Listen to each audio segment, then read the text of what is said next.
I think we will start. This is KC TV, and today we are having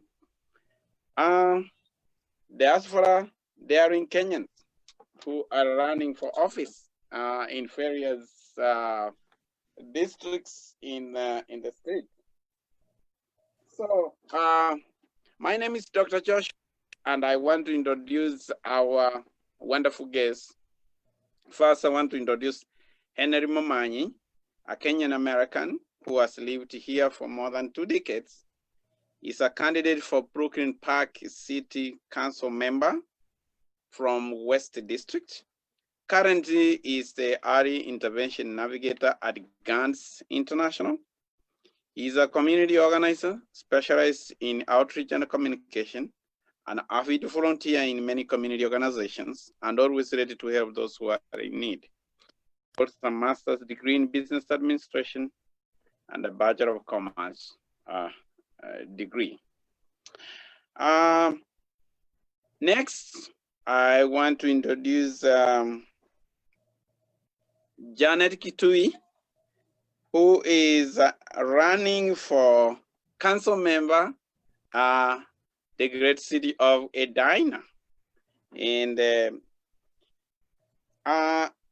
Janet has 20 years of professional experience in the corporate and the government sector, as well as a small business owner, serving the state of Minnesota, Department of Employment and Economic Development, procuring goods and services, expertise in business analysis and driving optimal performance. She's a holder of a Master's of Business Administration from Hamline University and a Bachelor of Science in Business from Minnesota State University, Moorhead. Welcome. Thank you. I can see you are so daring. Why I call you so daring is what you have done, and congratulations for running for the different offices. Now, my first question is, what motivated you to go to politics? Janet. The politics, I don't have a definitive point where I can, but I can go back as far as while I was in Kenya. God rest his soul, my uncle was the first person in the family to actually step forward and run, and he was fresh out of university. So it is from such trailblazers that I draw inspiration as to run.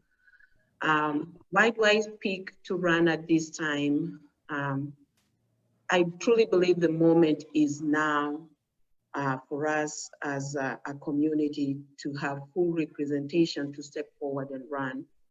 When we have the 2 pandemics that are ailing us and affecting us more profoundly, it really impresses on me that time is of the essence. Right now is the right time to run. We have the pandemic of the COVID-19. We have the recent incident of George Floyd. Those 2 have profoundly exposed the inequities that exist in our country, hence as our city. And I am running on 3 pillars, which are housing, racial equity, and sustainable growth. And I truly believe that a voice, there's a missing voice in our city right now, and that's the voice that I will be bringing forward to try and inform how we move forward as a community, representing all of us. And I run because politics is about the life of people. When you are in politics, you need to strive to bring forward policies that are building and uplifting all humanity. And that's the reason I run. Okay. Well, by the way, what the name of your uncle who ran in politics in Kenya? My uncle's name is late Ken Sitati Tete. Okay. Yes. Okay. I just wanted for. So Henry. Yes. What motivated you to enter politics? Yeah, thank you, Dr. Josh Amandi, for this opportunity, and my fellow participants and the viewers where you are. Good evening.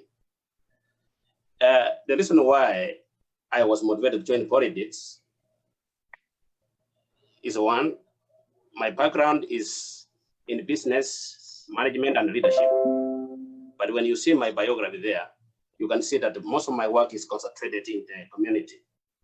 I've been serving this community for the last 17 years plus in areas of outreach and early intervention in immigrants and refugees and people of color. I have experienced so many problems that our people face in the community. And especially, you can agree with me, especially now, our people are suffering a lot. There are so many challenges which are facing people of color and immigrants. And given my experience, I feel like I am the right person who can go in, sit with those people where the decisions are made so that I can see if I can bring any change to those challenges that our people are facing. And that is basically the reason why I felt that I can join politics instead of complaining from outside. Let me go, if I'm elected, sit with those people where decisions are made to see what I can bring some change to our people in the community. I'm running on basically three platforms here: housing, economic development, and public safety. If you can agree with me, we are experiencing so many challenges in our community right now, or in the whole state of Minnesota. When we talk about housing, our people are, especially the tenants, most of them, they lost jobs during this time of COVID-19. Homeowners, they have also experiencing mortgage problems. I am learning to see if I can bring some change. I want to bring people, especially the landlords and the tenants, on to have an agreement through the city of Brooklyn Park. And I will sponsor a registration whereby they will issue a moratorium for 6 to 12 months to allow homeowners and the tenants so that they can, after time, so that they can process their unemployment and also to look for employment, because most of them are displaced, they're not working. So I am learning to recommend that the city of Brooklyn Park must issue a moratorium to protect these people from being evicted. Okay. And also, and homeowners also from foreclosures. And when it comes to public safety, I am also learning to make sure that our people are not killed arbitrarily by the police using excessive forces. Also, I will recommend if we can have a task force to go into police and policing to make sure that in the Sudan, those excessive forces which the police are using in killing our people are fixed. And then in the long term, we can allow other stakeholders and the interested parties to come in and see how they can fix this, because this has been a long problem in the United States. Okay, thank you very much for your answer, and welcome, Boni Njenga. Izini has been struggling to come in, so I want to take this time also to introduce Boni. Boni Njenga is a Kenyan American immigrant, first generation, a candidate for Hennepin County Board of Commissioners, District 5, which covers the city of Bloomington and Eden-Prairie. A very valuable member in 50th District, community leader and an advocate. Is the new generation of Minnesota leadership with the new fresh policies. He has been campaigning to introduce evidence-based policy-making leadership to cap Hennepin County West Coast funding.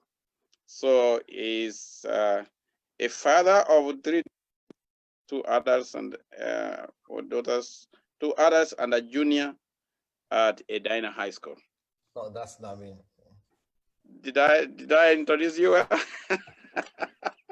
Welcome. Njenga is running on the district. We'll come back on that. But the first question we are asked: what motivated you to come to politics? Well, thank you so much for having me. You can hear me, right? Yes. Okay. Thank you so much for having me. What motivated me? I think the question should be. The question for me is because I feel like, especially as Kenyans, you know, we tend to sideline ourselves. We tend to come to the US, you know, gain education, get a professional job, move to the suburbs, and tend to be quiet until when something affects you. That's when you wake up and you're like, no, hey, you know what? I need to be active I need to be civically engaged. And for me, is that for the last 9-10 years, you know, I've been active in the community, especially in Bloomington, Eden Prairie area. And I asked myself, how come you're not civically engaged? And especially, and I always say to people, especially if you're raising young kids here in this country, you should know who's your city councilor, you should know who is your school boards, you know, and be active in this.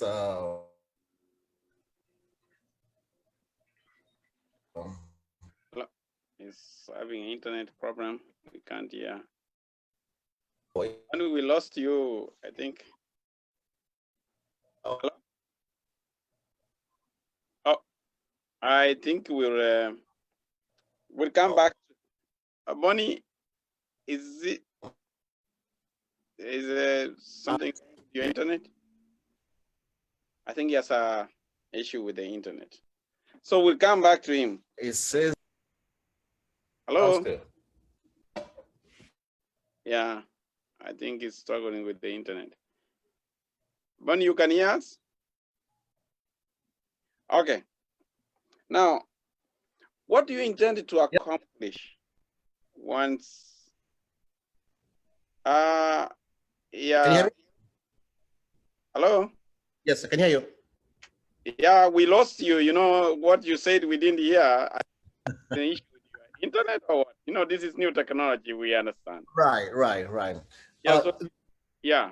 The summary was, you know, that I've been very campaigning for us to be civically engaged, especially as Kenyans. You know, we have been on the sideline for so long. You know, we come here, gain education, get a professional job, and then we tend to move to the suburbs and not being active until something happens to you. That's when you end up being active. So I'm saying, you know, we need to start having that knee-jerk reaction. You know, we need to be more on the front lines.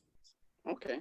Well, yeah, I think you have raised a very good issue, and why we don't participate, and why actually we have not participated. And I would say, Janet, I think you were the first person to fight that out. Why do you think most Kenyans don't want to be engaged with their city council? And if you ask so many of them, they don't know even their city council member. That's for sure. Janet, what do you think? What motivated me to really I have always been engaged from the moment I got my citizenship, and I have truly believed in civic engagement from that time. But I truly got very excited when Barack Obama did run in 2008. Okay. My children then were young. I took them to every rally that Barack Obama showed up to in Minnesota. We went, we lined up and waited. And just seeing him up there and the hopes and change he did hold did definitely motivate me to do that. So why have I run? I have been very engaged in my community. I have been president for our parent-teacher organization. And that is when you start learning the operation of school, whether it is curriculum, whether it is the budget, what is going on into the schools. And it profoundly informed me how decisions are being made. And some of them are good, some of them are not good. In my community, the brown and black students, those who are intellectually smart, they will do fine. Those who are struggling and are a little behind and they just don't cause any waves, they are going to go under the radar. So it is after observing those things that I have decided it really involves someone to also try saying, we need help and we need resources allocated to this specific problem. Because if you identify a problem and you don't have the money and you don't have the manpower, nothing happens. No change is going to take place. But the other profound reason why I ran is in 2016 in our city of Edina here, a black man walking down the street was apprehended by an undercover cop. And that interaction was not peaceful. So just looking at simply walking down the street causes a police officer to say, apprehend you and handcuff you, a citizen of this country. That caused me to pause and say, why are we being treated this way? So I ran to truly be able to inform that. As a private citizen, my interaction with public safety shouldn't cause me to be nervous. I should be able to rely on this question to you. What do you intend to accomplish if you are elected the city council member of Brooklyn Park? Do you mean Edina or Brooklyn Park? I asked Henry, but Henry doesn't. Oh, okay. Asked. What's your question? What do you intend to accomplish if you are elected the city council in Brooklyn Park? Yeah, thank you so much. What I would like to accomplish if I'm elected to be the city council of Brooklyn Park, one is to make sure that there is inclusivity in decision making. Okay. And by that I mean, sometimes you find that some policies are, passed whereby other groups or other communities are not in, especially if you can see, especially police or public safety.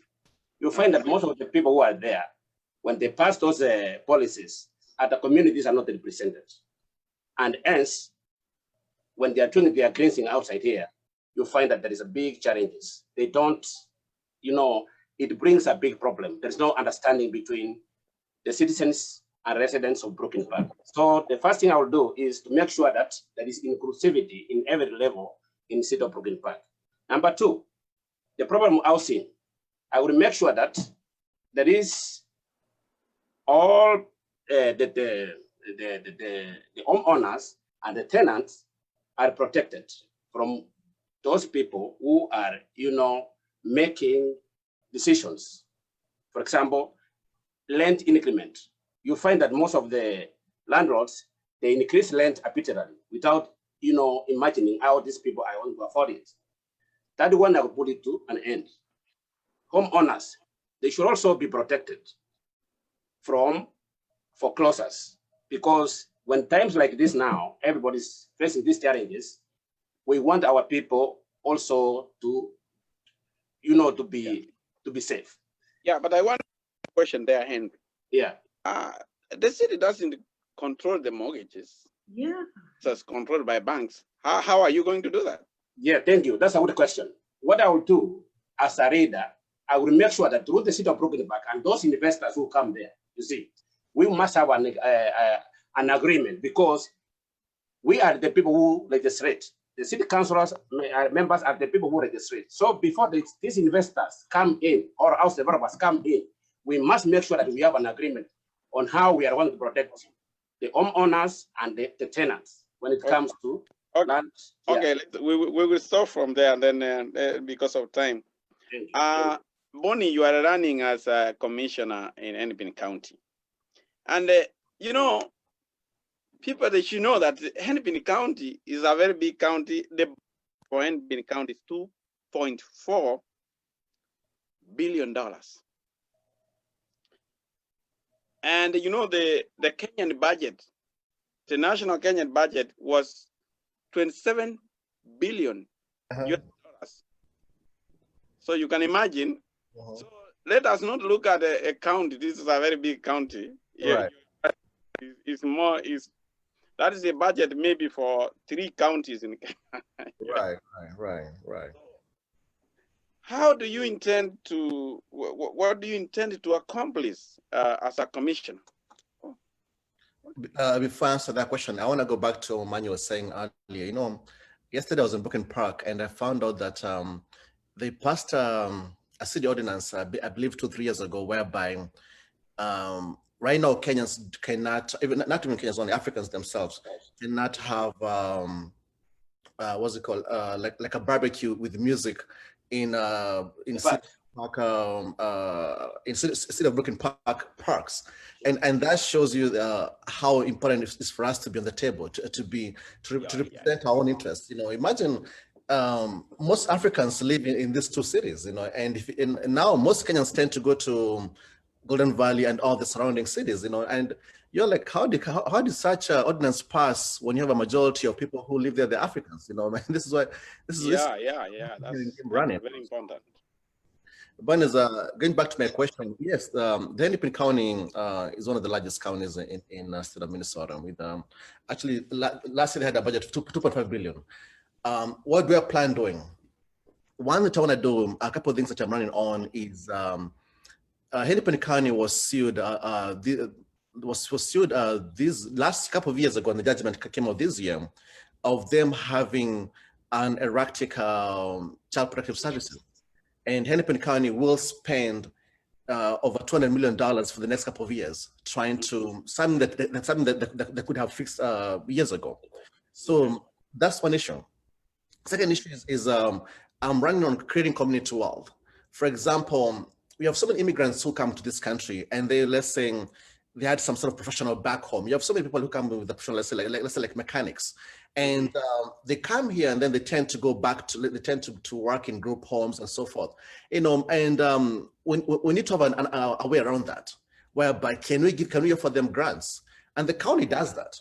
You know, and this is people don't realize that the county can be able to help you to start a business, get some sort of course, get some sort of license that you need. The county can be able to offer you grants for you to start a small business. You know, so that's one launch that I wanna make sure that I to aid immigrants when they come to this country. Quick something I want to advocate on closing. Minnesota has one of the worst achievement gaps in the whole country. I think it's number 2, if I'm not wrong. So that's what I want to fund. I want to make sure that we have after school programs. And I was in Eden Prairie a couple of days ago, and there was a community over there that has very good after school programs. You know, that this year in Minnesota, if I'm not wrong, it's one of the best Minnesota. One of the young girls that won the Minnesota Best SC competition came from a Somali community and came from an after school program. And these are the things that we need to fund, especially for our own communities. Yes. Okay, thank you very much. Now, Janet, you are not only you are a woman trying to break a ceiling. So you are trying to break 2 ceilings. And the third one, from Edina. You know, like, wow, many people go.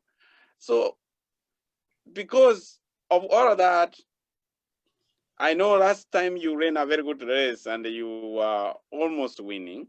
So explain to us the election process, because there are many people who may want to vote for you, but how is the election process to get elected to this position?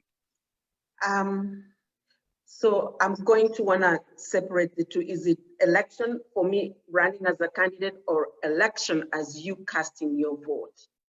I am very passionate about all of us casting our votes. It's the only way democracy works. We cannot be a democratic country or city if all of us are not participating. The good news about a city like Edina, last time when I ran, we have 98 participation rate of the registered voters.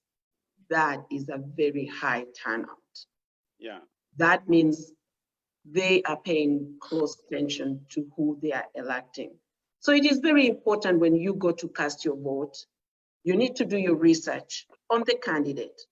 What are your issues? Are they property taxes on a city level? How are your property taxes being utilized? What kind of expenditure are they spending on?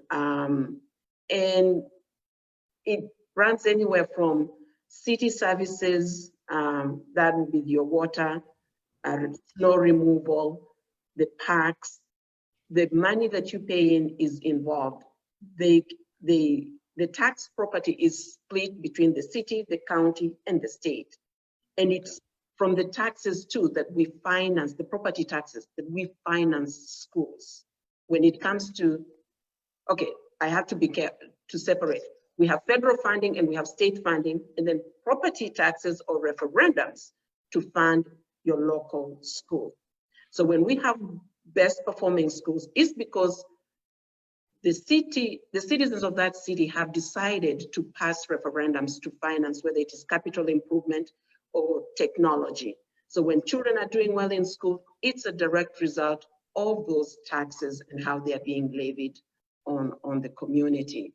So to all my fellow citizens, it is crucial that we all get involved. Those closest to the pain are the ones who should be fully participating in our politics or elections, because that's how we get to enjoy. Otherwise, someone else is always going to be making the decisions for us. So as a candidate, there are several things to be done.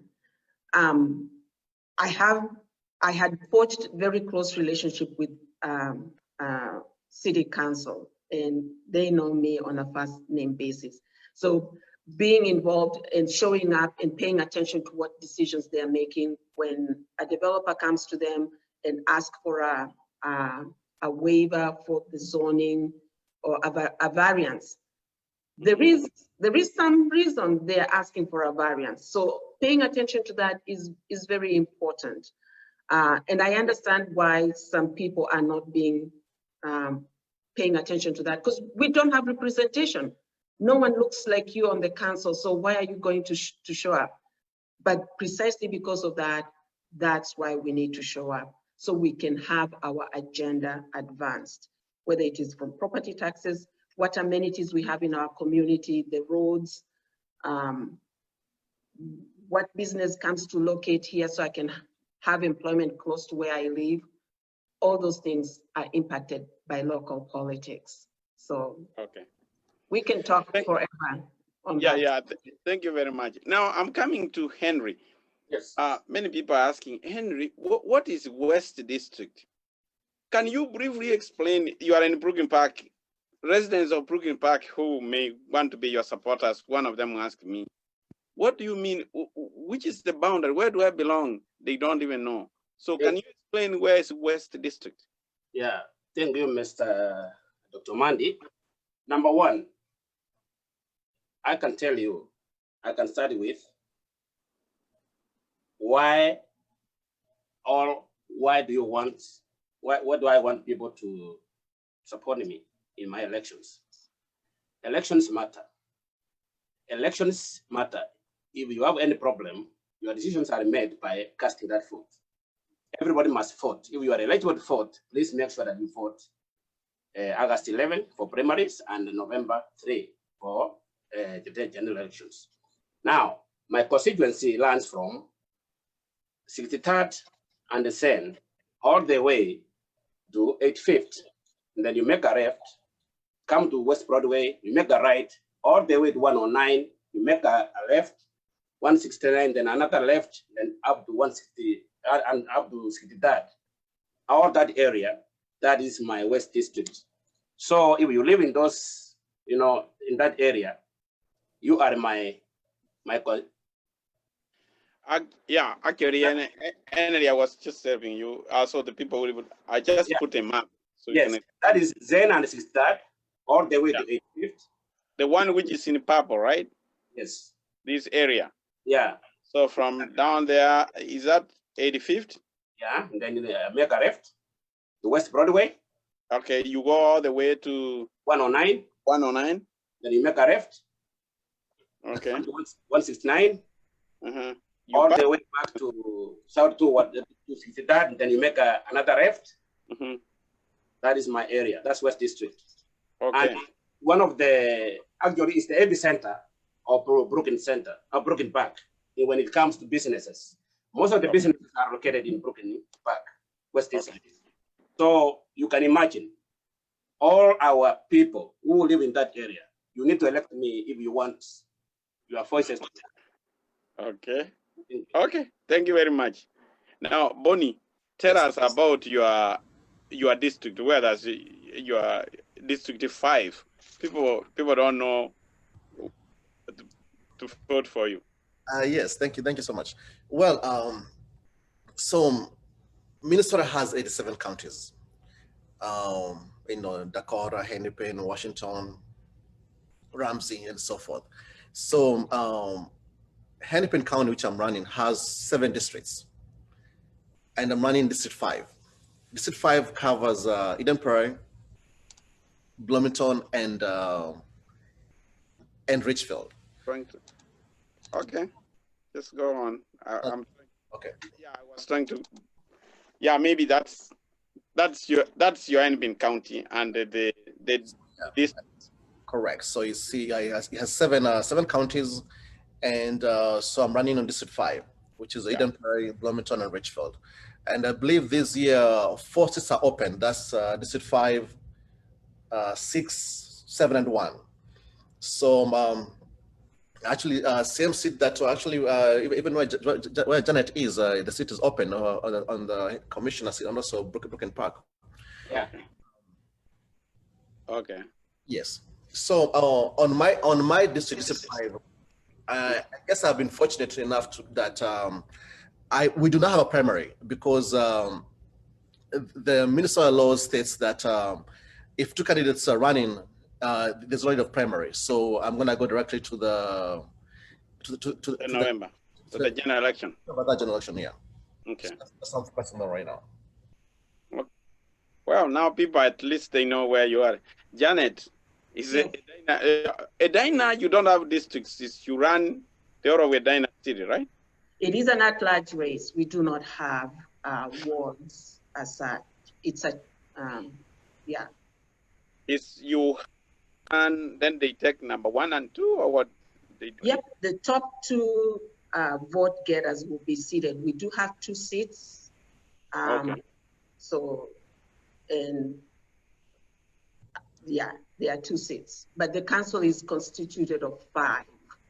Okay. The mayor and 4 council members. And so we have a rotation whereby we have two seats up for election every other year. Okay. So yeah, so it means the whole of this seat have to get voted, but they take the top 2. That's correct. Okay. Yes. Okay. Yeah, it's good to make that clarification so that people understand like where you're running, which is very good. Now, you being an immigrant, how will your boldness change the perception of the many immigrants in this country? Bonnie, you go first. Be a big immigrant, how my boldness? Yeah, your boldness. It is. I mean, we have to congratulate you guys. Take a lead on this. You know, I was listening to NPR a couple of days ago, and what's her name? The one at 11 o'clock. She was hosting a few women who are running for different seats in Minnesota, and one of them said it definitely does take courage to run for public seats. You know, you get scrutinized. You know, people get to know so much about you and so forth. Definitely, that does take courage. I don't think that I don't think being an immigrant is an impediment to us. Personally, for me, I think because if you start seeing it as an impediment, then you won't do anything. I think this country is, it gives everybody a chance to do whatever you do. At the same time, I'm running on policies. That's my background. I'm not running to create name or to be a leader just to be a leader. I'm running on a platform that I've done research for the last couple of years. So I don't feel like an impediment. I feel it's a plus. Yeah. Thank you, Henry. Yes. What do you think your boldness will do to other people? Thank you very much. I am learning on integrity, transparency, and accountability. And this goes back to my 17 years in the community. What I've done, what I've achieved, all my constituencies, and those people of color, immigrants, and refugees. No, I see with so many people of different, levels. I feel like to offer and to deliver to our people does not mean that you must be born in the United States. I was born in Kenya, came here, I'm a citizen for the last 15 plus years. So if I have something to deliver to my people, I don't have to think that, I'm an immigrant. Okay. What I do to my people matters than my origin. So that's why I'm learning to deliver, to be part of the process that it can bring change in the community. Okay. Yeah. Okay, thank you. Janet, what do you think your boldness would influence people? Diversity of ideas, how an approach to policy creation is what I'm looking forward to. For instance, when it comes to a very expensive city that I live in, and we have the housing part, how do we serve creatively to get people who are on the low end of the spectrum to be able to achieve the American dream of home ownership? If you have any historical context for housing, back in the 1930s and 40s, we had restrictive covenants.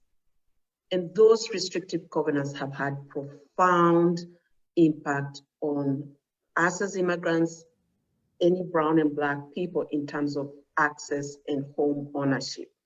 And so where you live has so many social determinants on the trajectory of where you go in terms of your success in holding a job, owning a business.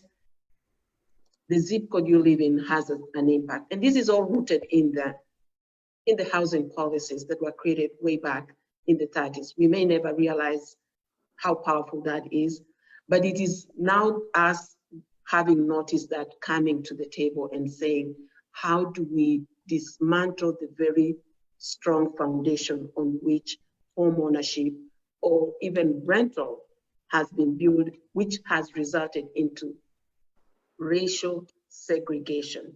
When we have the uprising that just happened recently, that is a symptom of what is ailing our society. It really isn't the root of the problem. It is a symptom. George Floyd dying is a symptom, but we need to be able to have diverse voices at the policy table to try and change that. Because if we keep having the same people reproducing the same kind of outcomes based on their knowledge, we are not going to change.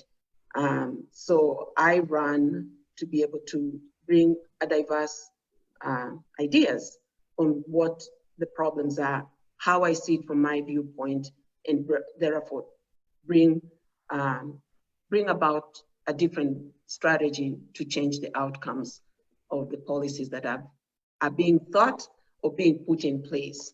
So that's why I run. Yeah, and I want to follow up with a comment you made about children struggling in schools. And I mean, when they go to school and they don't get a voice.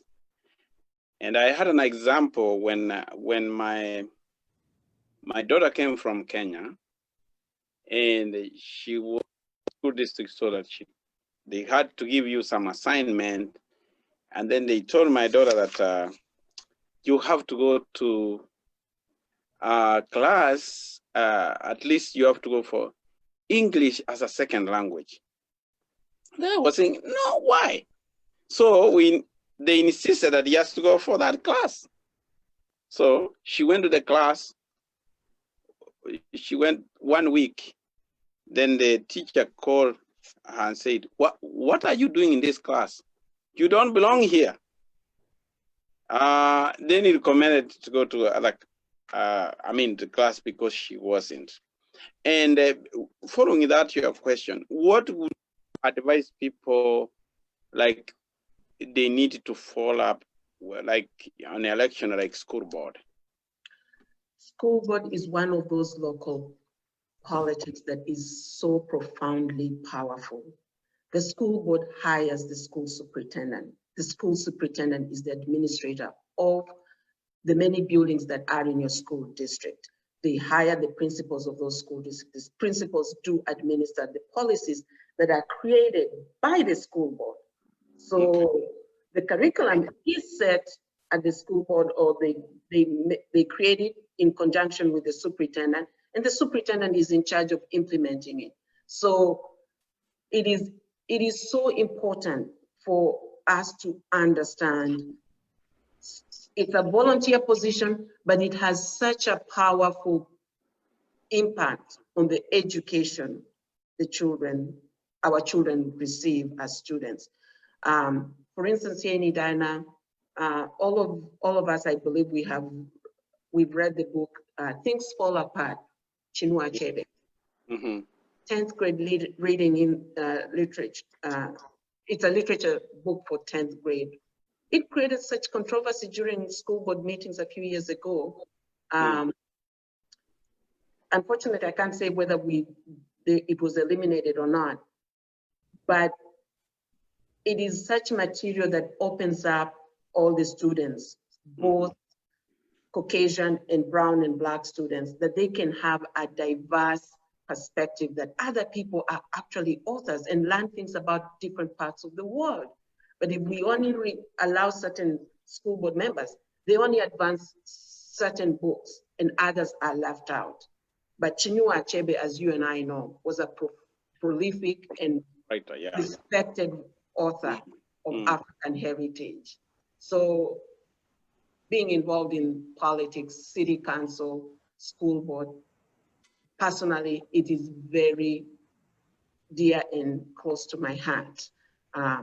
It is a very powerful position, and it's so important that our people understand that impact. The dollars amount that is allocated to different things. Special education, we have the gifted and those students who are struggling.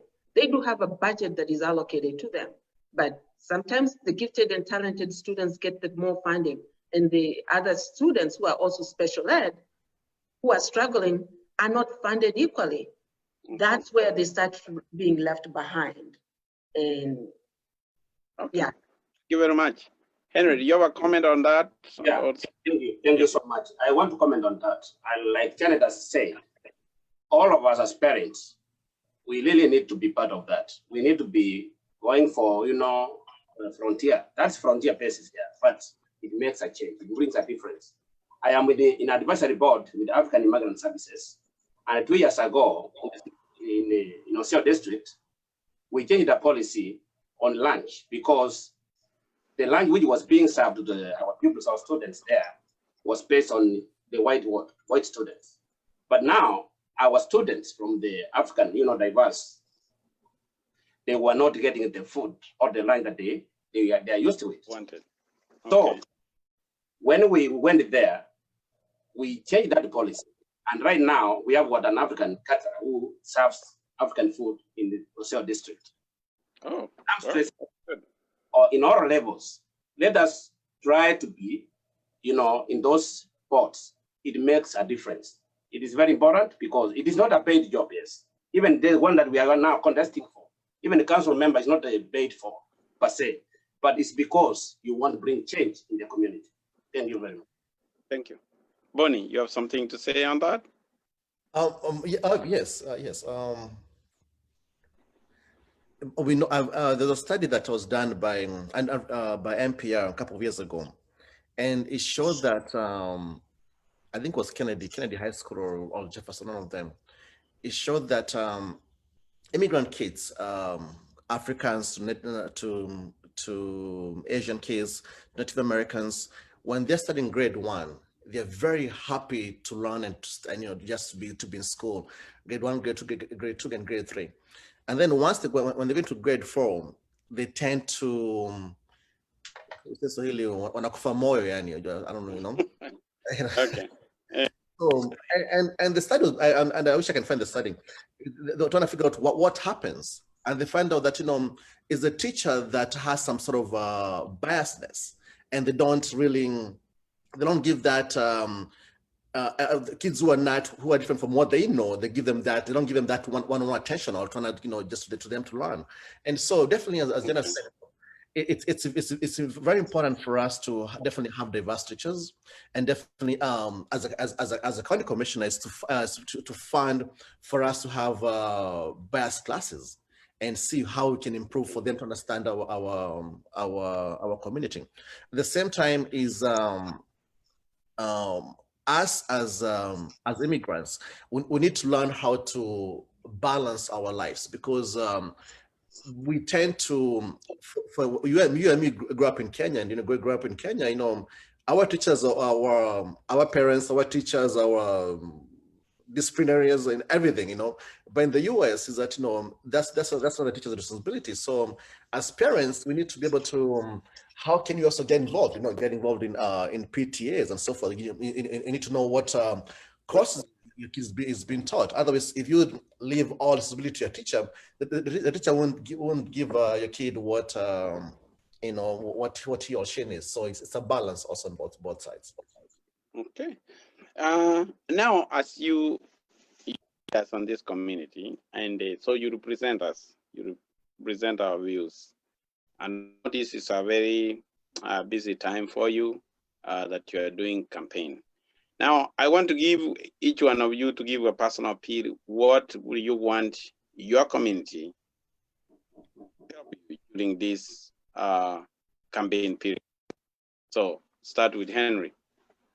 Yeah, thank you so much, Dr. Mandy. Once again, as we understand, these are very bad times when it comes to COVID-19. I would want everybody to observe the universal precautions that are issued by the federal, state, and city, regulations, social distancing, and washing your hands and wearing the masks. That is very important, because we want you to be there so that you can vote for me in November. Number 2, we have elections now are going on, especially in our city of Brooklyn Park. Early voting is on.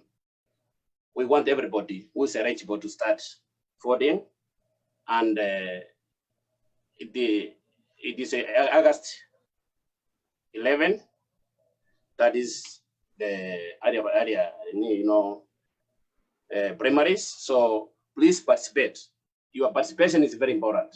Change comes from you. When you want to get something, change yourself. If you start voting, that means you are heard. All decisions you make, they are heard. Number 3, we have census, which is going on. Census is very important. This is very, very, very important, please, in our community. It is through census that we get all this money that comes to the cities for planning, for all this development which goes in various departments. You need to